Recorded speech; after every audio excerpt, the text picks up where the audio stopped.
இன்னைக்கு கதை சொல்லட்டுமா? நதிக்கரையின் ரகசியம். இந்த இந்த கதையின் தலைப்பு நதிக்கரையின் ரகசியம்.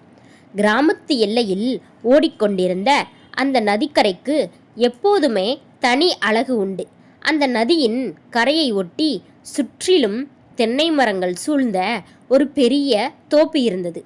அந்த தோப்பை கவனித்து கொள்ளும் பொறுப்பு 30 வயதான இளங்கோவனுடையது. இளங்கோ பார்ப்பதற்கு கம்பீரமான உடல்வாகு கொண்டவன். உழைப்பை காதலிக்கும் அவனது கைகள் அந்த தோப்பின் ஒவ்வொரு மரத்தின் தேவைகளையும் நன்கு அறியும். அமைதியான குணம், யாரிடமும் வீண் பேச்சு பேசாத நேர்மையான மனிதன்.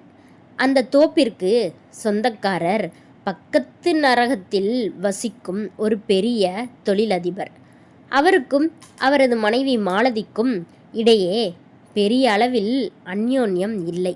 38 வயதாகும் மாலதி அந்த பெரிய தோப்பின் நடுவே இருந்த பண்ணை வீட்டிற்கு, அதாவது ஃபார்ம் ஹவுஸ், பெரிய தோப்பின் நடுவே இருந்த பண்ணை வீட்டிற்கு அடிக்கடி வந்து தங்குவது வழக்கம்.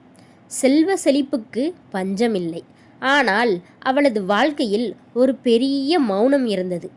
பருத்தி புடவையில் கலைந்த கூந்தலோடு அந்த நதிக்கரையில் அவள் அமர்ந்திருக்கும் போது பார்ப்பதற்கு ஒரு தீராத காவியம் போல இருப்பாள். அவளது கண்கள் எப்போதும் ஒரு உண்மையான அக்கறைக்காகவும் அன்பிற்காகவும் ஏங்கிக் கொண்டே இருந்தன. உண்மையான அன்பிற்காகவும் அக்கறைக்காகவும் ஏங்கிக் கொண்டே இருந்தன. ஒரு நாள் மாலை பொழுது நதிக்கரையில் பலத்த காற்று வீசிக்கொண்டிருந்தது. மாலதி ஆற்றின் கரையில் நின்று ஓடும் நீரையே பார்த்து கொண்டிருந்தாள். அப்போது தோப்பில் தேங்காய்களை பறித்து அடுக்கிக் கொண்டிருந்த இளங்கோ அவளுக்கு குடிக்க ஒரு இளநீரை சீவிக்கொண்டு வந்தான். அவன் தயக்கத்துடன், அம்மா அம்மா வெயில் அதிகமாக இருக்கு, இந்த இளநீரை குடிங்க என்றான். மாலதி அவனை திரும்பி பார்த்தாள். அவளது கண்கள் கலங்கியிருந்தன. அவள் அந்த இளநீரை வாங்கி குடித்துவிட்டு மெதுவாகச் சொன்னாள். இந்த இளநீரோட குளுமை கூட வெயிலில்தான் தெரியுது இளங்கோ. ஆனால் உள்ளே இருக்கிற தாகம் யாருக்கு தெரியும்? இங்கே எல்லாரும் என்ன ஒரு முதலாளி அம்மாவைத்தான் பார்க்குறாங்க. என் மனசோட தாகத்தை புரிஞ்சிக்க ஒருத்தரும் இல்லை. இளங்கோ அவளது பேச்சில் இருந்த வேதனையை உணர்ந்தான். நிலத்தோட வறட்சியை மழை மாற்றும் அம்மா, நிலத்தோட வறட்சியை மழை மாற்றும் அம்மா. ஆனால் மனசோட வறட்சியை ஒரு நல்ல அன்பு மட்டும்தான் மாற்ற முடியும் என்றான் கவித்துவமாக. அவன் சொன்ன வார்த்தை மாலதியின் நெஞ்சில் ஆழமாக பதிந்தது. அன்றிலிருந்து அவர்கள் இருவருக்குள் இருந்த தூரம் மெதுவாக குறையத் துவங்கியது. உள்ள இருந்த தூரம் மெதுவாக குறையத் துவங்கியது. நாட்கள் நகர நகர மாலதி தோப்பிற்கு வரும் நேரங்கள் அதிகரித்தன. இளங்கோவின் அருகாமையும் அவனது அக்கறையான பேச்சும் அவளுக்கு ஒரு புதிய நிம்மதியை கொடுத்தன. அன்று மாலையில் தோப்பில் இருந்த கொய்யா மரங்களில் பழங்கள் நன்றாக கனிந்து கிளைகள் வளைந்து தொங்கிக் கொண்டிருந்தன. மாலதி அந்த மரத்தடியில் நின்று ஒரு பழத்தை கையில் தொட்டு பார்த்து கொண்டிருந்தாள். இளங்கோ அவள் அருகே வந்தான். என்னம்மா, பழம் நல்லா கனிஞ்சிருக்கா என்று கேட்டான். மாலதி அவனை ஒரு கள்ள புன்னகையோடு ஏறிட்டு பார்த்தாள். அவள் சொன்னாள், பழம் நல்லாத்தான் திரண்டு பக்குவமாகத்தான் இருக்கு இளங்கோ. ஆனால் இதை சரியான நேரத்தில் பறித்து சுவைக்க தெரியாதவங்க கிட்ட மாட்டிக்கிச்சு.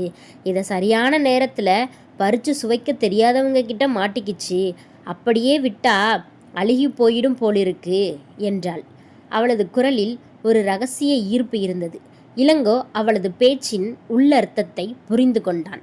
அவளது புடவையின் முந்தானை காற்றில் சற்றே விலகி அவளது மேனியின் பருவம் அந்த பழங்களை விடவும் கனிந்து நின்றது. அவன் மெதுவாக அவள் அருகே நெருங்கி, பழத்தோட பக்குவம் தெரிஞ்ச தோட்டக்காரன் நான், பழத்தோட பக்குவம் தெரிஞ்ச தோட்டக்காரன் நான் இருக்கும்போது ஏன் அதை ஏன் வீணாக்கணும் மாலதி அப்படின்னு சொன்னான். முறையாக அவளோட பேரை சொல்கிறான். அப்போது அவ சொல்கிறா, பூட்டப்பட்ட இந்த தோப்புக்குள்ள ரகசியமாக விளைஞ்சிருக்கிற இந்த இன்பத்தை முழுசாக அனுமதிக்க எனக்கு அனுமதி கொடுப்பீங்களா என்றான் அவன் சற்றே குரலை தாழ்த்தி. மாலதியின் உடல் ஒரு கணம் சிலிர்த்தது. தோட்டக்காரனுக்கு ஆசை அதிகம்தான். அவ சொன்னா, தோட்டக்காரனுக்கு ஆசை அதிகம்தான், ஆனால் வேலி தாண்டி வர்றது சுலபமில்லை இளங்கோ என்றால் மூச்சிறைக்க. அவன் சொன்னான், அன்பு இருக்கிற இடத்துல எந்த வேலையும் நிற்காது மாலதி, கதவை திறந்து வைங்க, தோட்டம் முழுக்க வசந்தத்தை நான் வர வைக்கிறேன் என்று அவன் சொல்ல, மாலதி தன் முகத்தை மூடிக்கொண்டு தோப்பின் நடுவே இருந்த பண்ணை வீட்டிற்குள் ஓடினாள். அன்று இரவு வானத்தில் கருமேகங்கள் சூழ்ந்து பலத்த இடி மின்னலுடன் மழை கொட்டத் துவங்கியது. பண்ணை வீட்டின் மின்சாரமும் துண்டிக்கப்பட்டது. மெழுகுவர்த்தி வெளிச்சத்தில் மாலதி மட்டும் ஹாலில் அமர்ந்திருந்தாள்.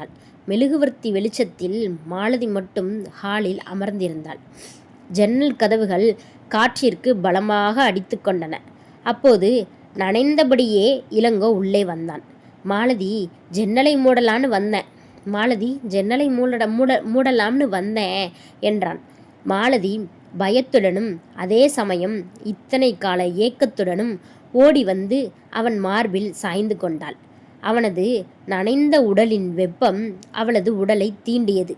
எனக்கு ரொம்ப தனியாக இருக்கு இளங்கோ, எனக்கு ரொம்ப தனிமையாக இருக்கு இளங்கோ, என்னை உன்னோட அன்பால நிரப்பிடு என்று அவனது தோள்களை இறுகப் பற்றினாள். இளங்கோ மெதுவாக அவளது முகத்தை தன் கைகளுக்குள் ஏந்தினான். மெழுகுவர்த்தியின் மங்கலான வெளிச்சத்தில் அவளது இதழ்கள் தாகத்தோடு துடித்தன. இத்தனை கால வறட்சிக்கு அப்புறம் வர்ற இந்த மழையை நான் முழுசாக நனைஞ்சு தான் ஏற்றுப்பேன் மாலதி.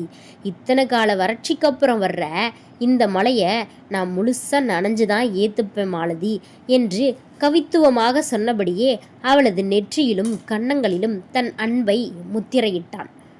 அன்றைய இரவு அந்த பண்ணை வீட்டின் மௌனத்தை முற்றிலும் கலைத்தது. காற்றில் மண்ணின் ஈரப்பதமும் தோப்பின் நறுமணமும் கலந்தது போலவே அவர்களின் உள்ளங்களும் உடல்களும் ஒன்றோடு ஒன்று பின்னி பிணைந்தன. எந்த ஒரு சமூக வேலியும் வயதும் அவர்களின் தூய்மையான நெருக்கத்தை தடுக்கவில்லை. இரு ஆன்மாக்களும் தங்களின் தனிமையை மறந்து அன்பின் உச்சத்தில் ஒன்றாக கரைந்தன. மழை நின்ற அடுத்த விடியலில் மாலதி முகத்தில் ஒரு புது வெளிச்சம் இருந்தது.